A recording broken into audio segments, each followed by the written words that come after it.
Hello, Asian Dad here. Last week I take my son Eric to his 4-hour motorcycle lesson. This was what my son Eric was doing, but in Asian Dad's mind, Eric looked like this. Hi, not good enough. Useless. Anyway, it's time for Asian Dad to grab his weapons-grade flip-flop and give you Asian Dad dim summary on what he thinks about Mission Impossible, Dead Reckoning, Part 1. Before Asian Dad start the movie with you, Asian Dad will not go through the entire plot because the movie is new. And if you stay until the end, there's a special thank you from Asian Dad.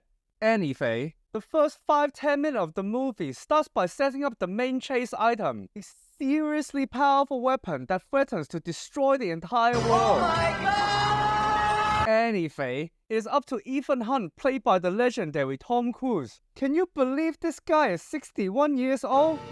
Yeah, baby. Asian Dad wonders how Asian Dad will look when he is 61 years old. My time has come. Anyway, Ethan is once again joined by his friends. Luther, played by Ving Rhames, Benji, played by Simon Pegg, and newcomer Grace, played by Hayley Atwell. They all go out together to try and find the secret key that controls the weapon before it gets into the wrong hand. Wow! Where can Asian Dad start? Finally, a movie that Asian Dad watches without worrying about pandering. This movie is just fast-paced, well-executed action, slick and smooth. Like butter. With a star that still has his mojo. Yeah, baby. Tom Cruise still does his own stunts, or at least Asian Dad thinks he still does his own stunts. But not only this, Tom Cruise is well supported in the movie by Simon Pegg and Ving Rhames. Asian Dad thought there were standout moments from Simon Pegg, especially the part when he was trying to resolve a dangerous situation. Grace, played by Hayley Atwell, also had her part to play, and her character also had some standout emotional moments when she had to consider the consequences of her actions. Her character is competent, but also emotionally vulnerable. This makes her into a much more believable character than some other movies. The movie is also very well shot. The difference between the action and the more heartfelt moments with longer shots and fewer cuts were created by a very smart editing team.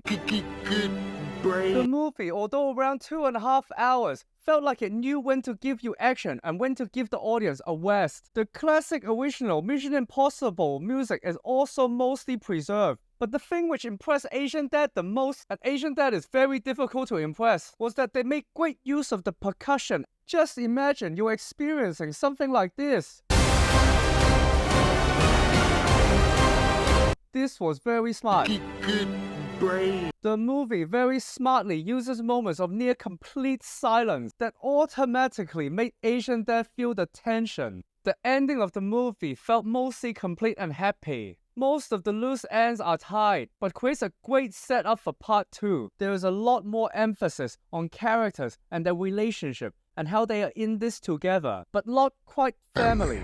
This elevated the movie to not just be a simple action movie. However, the movie thinks it has to explain everything to the audience multiple times. 100 billion! However, it is done quite naturally after the more action-packed segments. They cool down and refocus the audience. Some parts of the movie took Asian Dad out of the experience. Asian Dad will not spoil, but there were some unbelievable parts at the end of the movie. Asian Dad will not say anything more and allow for the surprise. Surprise, motherfucker. Asian Dad also thought that the villain Gabriel, played by Esau Morales, felt a little bit lacking in substantial backstory and was also underdeveloped. The movie tried to set up his backstory through some flashbacks and linking him to Ethan. However, there's still a lot unknown about this character. Perhaps waiting to reveal more in part 2 of the movie. The story had some twists, but overall the story was still relatively simple and straightforward. Some characters were mostly throwaway, and there was not much character development for the existing characters that you already know and love. Overall, Asian Dad thought there was a good balance between the new characters and the existing characters. The movie also tries to touch on themes and tries to offer commentary on over-reliance on technology. However, ultimately, these themes are touched on just a little bit and ultimately are quite weak. Overall, Mission Impossible Dead Reckoning Part 1 is a very slick, well-together put movie. with a cast of characters that have heart, have chemistry, and without saying the F word, you automatically know they have a strong bond together. The central objective is also well set up. The movie is relentless on focusing towards this goal, much like how Asian Dad is always telling Eric to focus on getting A's in his exams. Or else. Movie pacing is good. The ending is not ended abruptly or left on a cliffhanger, but still manages to set up the next part. Grace and Gabriel are both welcome additions to the franchise. So strange for Asian Dad to say, but this movie was refreshing.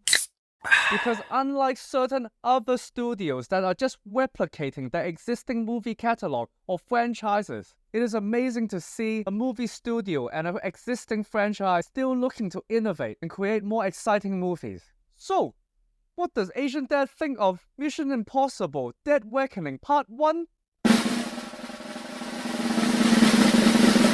Below average, minus. Anyway, all movies must be productive, or why waste my time? The lesson of the movie is, why create a world with AIs when you can just have A's instead? Anyway, Asian Dad just wants to take this opportunity to thank you for your support. This channel was started about 1 month ago and has almost reached 100 subscribers. Thank you once again. Feel free to share, like, and subscribe. And here's some more funny movie reviews and Asian Dad's thoughts on the movies for you to enjoy instead of doing your homework. What lesson did you learn from the movie? Comment below, let Asian Dad know. Anyway, he loved talking. Go practice piano. Yeah, baby.